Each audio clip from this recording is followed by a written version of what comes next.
Hello, ladies and gentlemen, welcome back to Premier League Fantasy Football and welcome to my video.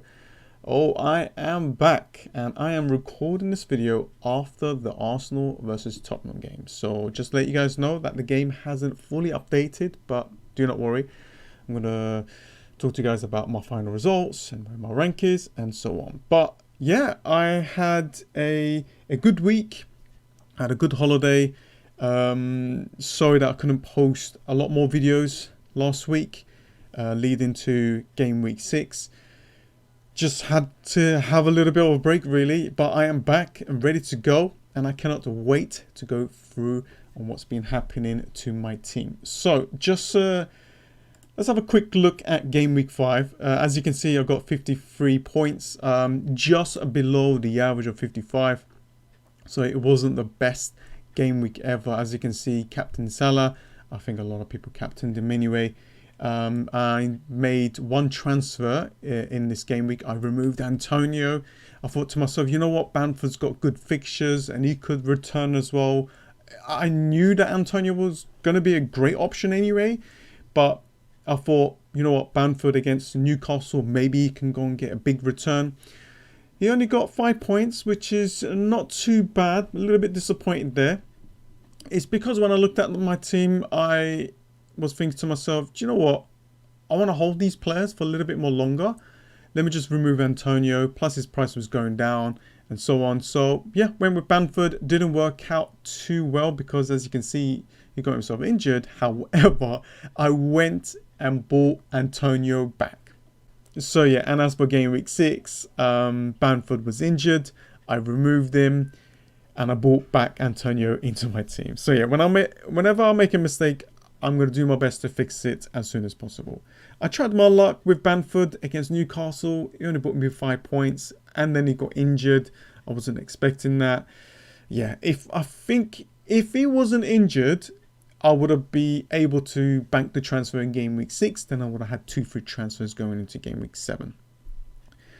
But things happen. So let's have a look at the overall rank. So a little bit of a dip. So from 226,000, I went to 373,000 in game week 5. Then dropped again. And I'm around the 400k mark. This needs to be updated because I'm around the 406k or something like that. So a little bit of a dip, but it's not a massive dip. So it's okay. And I'm still close to the top 100k. So yeah, you know, it's only game week 6. We've got a lot of game weeks left.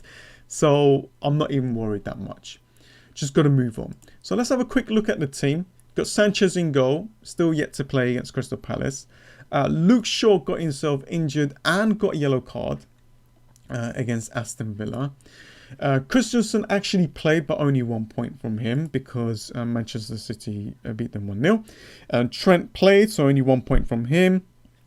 Greenwood, a little bit disappointed that my differentials hasn't scored big, but yeah, I think it's all about the differentials, to be honest with you. I think most of us have similar players, like highly owned players.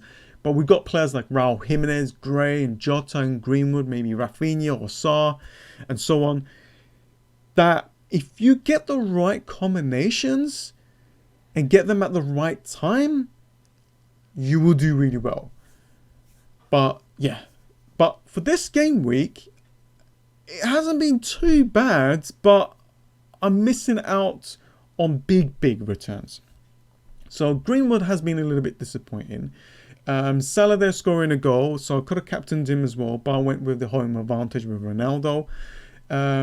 Great assist, you know, from a 5.8 million player. That's fantastic. He's been returning really well for me, so happy days. And Jota finally scored for me. 7 points there. Yeah, I think I'm just expecting so much from him. Although he played up to 90 minutes, that's what I like to see. I just want more from him, you know. And he can bring more points for us. And I know there's going to be that time that he's going to bring big amount of points. And, you know, we're going to be removing him before that. Yeah, I brought Antonio back into the team for Bamford, who got himself injured. 8 points, happy days. Good fixture as well in game week 7. Raul Jimenez Scored a goal, fantastic for him. 4.7% owned from him, so a big differential. 2 bonus points as well. And Ronaldo there, only 2 points. Yeah, captain there, yeah, 4. So not the best returns from him. And that was the bench. Livramento there with 2 to kind of help me out with the team, just in case. Williams with 0, and Bissouma that hasn't even played yet. I think he has a good chance to play, but I won't need him. So if you look at the fixtures, yeah, very disappointing start. But I am looking into bringing in Cancelo, but it's so early stages of the week. I don't want to make any transfers. Yeah, this was a massive shock result. A lot of us expected Manchester United to do well or score a lot of goals in. Something that we kind of like expected, like Everton to do well here. Leeds and West Ham, good game to watch. Kind of like thought that West Ham would have done well. I think a lot of people captained Antonio. Leicester City versus Burnley. Vardy is always a good shout, but I think it's just so difficult for us to bring in Vardy. You've got to really like try your luck and gamble to get a return like that. Saar has just continued to do well. He's a player that I had in my team or thought of in my wildcard. I spoke to you guys about him. And yeah, I mean, he didn't return here, but he's returning. And this is what we looked at, right? I think later on, it will kind of like die down a little bit. But against Leeds, I think that's a good shout. St. Maximin is a player that I kind of mentioned as well, that has been chipping away and bringing decent amount of returns. So I'm looking at him as well because I think these fixtures are very, very good. But it all depends on my forward lineup, and I already got forward line. I think if there was another fourth option, I think St. Maximin will be there. Great game here, 3-3. Brentford just doing really well. Salah and Jota helping out with us, get some points. Southampton against Wolves. Haven't really watched the match, but Raul Jimenez got himself a goal. The goalkeeper from Wolves has actually got an assist. He's got 11 points. So what's that? Bonus points. 14 points there for him. That's incredible. And Arsenal beating Spurs 3-1. Looks like a great game. Got to watch out. Got to watch the highlights on this. And we got Crystal Palace versus Brighton. So that was game week 6. So early thoughts for game week 7. I want to bank the transfer because after game week 7 is the international break. And I would love to have 2 free transfers going into game week 8. And a lot of FPL managers right now are going to be using their wildcards. If they are using their wildcard, I need to think like them. If I'm wildcarding in game week 7, what am I going to do? What am I thinking to do? Well, maybe Burnley against Norwich. You know, one of the defenders from Burnley could be a big differential. Chelsea versus Southampton.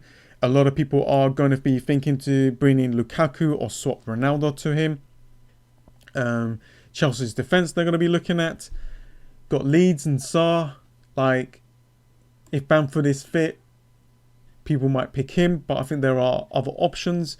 Rafinha definitely. Saar could be a great option as well for the next coming game week still.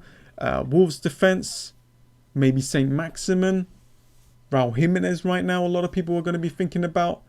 I think people will continue to keep Sanchez.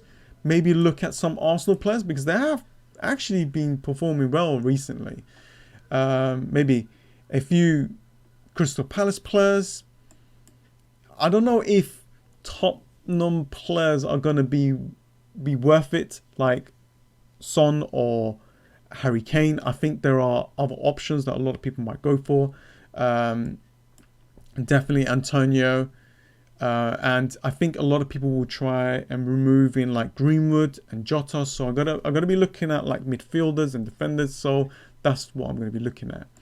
And looking at game week 8, you know, Ismail Sarr actually done really well against Liverpool in the past. And I'm having a look at this and I'm thinking to myself, maybe like Cancelo as a defender against Burnley. You know, it's a little bit of a risk. You know, he might not play all of the games, but you just never know. If he does play, he's got a high chance to actually return. So I'm thinking to myself to start like maybe taking a -4-point hit to like maybe bring in a player like Cancelo or a Chelsea defender and Lukaku. So I'm looking at all of these things, guys. I'm looking at all of these options. Maybe even like, if anything happened to my forwards, Saint Maximin will be the #1 player. But I'm looking at this and I'm thinking to myself, you know, Manchester City defender, Chelsea attacker like Lukaku, or maybe even Havertz if I want to go for a little bit of a risk, like go for a player that hasn't returned yet, not everyone's going for. So I've got a couple of options there, but this is how the team's lining up, and it's actually not too bad. I've got Sanchez at home against Arsenal. Well, Arsenal's actually performing well, so I'm not really expecting anything from Sanchez. I've got Luke Shaw as a problem. Christensen, you never know, you know, he can always get rotated. So I'm always aware of him. Trent against Manchester City is going to be a tough one. Greenwood against Everton. Now, I might actually keep Greenwood unless he plays in the Champions League. I think if he plays in the Champions League, I don't know. I'm not sure what's going to happen there. Jota against Manchester City is not the best option. Now Firmino is back, so there might be more rotation there. So I need to start thinking to maybe remove Greenwood and Jota and start bringing like player like Rafinha or something, or Ismail Sarr, or maybe one of the Chelsea midfielders, just to try my luck a little bit if I'm not going for Lukaku. Got to keep Salah, got to keep Gray, got to keep Antonio, got to keep Raul Jimenez. I mean, I could bring in Lukaku. Interesting. Let's have a look at this. So if I bring in Lukaku and I captain him, keep Greenwood just in case, and I can actually remove Luke Shaw and bring in Cancelo. Or maybe I could just go for the safe pick and bring in Diaz. I can do something like this for a -4-point hit. Captain Lukaku. I got a Chelsea defender. I got like a Manchester City defender for the long term. But if I'm looking for the long term, to be honest with you, I would just keep Diaz. Seriously, I would just keep Diaz. Look, he's still returning big. But Cancelo, interesting. Maybe I should just take the risk, right? Bring in Cancelo, because I do have like bench players to kind of help me out. So if Cancelo doesn't play, I've got some bench players. Yeah, something like this. You know, I might actually take a minus. I don't know. You guys let me know what you think. Then I can captain Lukaku. Then I still have like Greenwood for the Everton game. It's not the best. I guess you can't always get the best team every single game week unless you wildcard, but I think it's still decent enough. But then I'm thinking to myself, maybe I can just do, you know, bring in Lukaku, just remove Ronaldo and captain Lukaku. Maybe I can try something a little bit different. I can remove like Jota. Let's have a look at Jota's next fixtures, just to see. Watford, yeah, not the best fixtures there. I don't know. I think it's all going to be dependent on the Champions League games. But I am looking at Cancelo. I'm looking at Chelsea defense. I'm looking at Rafinha. So if I keep Ronaldo, I don't know, guys. Maybe I need to remove Greenwood. Let's have a look. Let's say Rafinha's okay. I got 1.1. Maybe I could just do this and then bring in Cancelo in game week 8. I don't know, and so on. So I'm going to be looking at it. I'm going to be planning ahead. It's early stages right now. There's the Champions League that I need to be looking at. And that is about it. I'm around the 400k mark. Not the best, but not terrible. But yeah, decent team still. And I think I'm going to be making some transfers. It just all depends on the Champions League and the news that we get towards the end of the week. But I think there are a lot of options to pick from. But yeah, I think that is pretty much it, guys. Thank you so much for joining. If you're new to the channel, please do subscribe and drop a like in the video, as it helps my channel out a lot. I'm going to be looking at my Champions League game as well, so I'll be creating a video for that. And then we'll be back on a normal schedule, and I'll be posting my team selection on a Tuesday. Okay, anyways guys, thanks for watching, and I'll see you guys next time. See ya.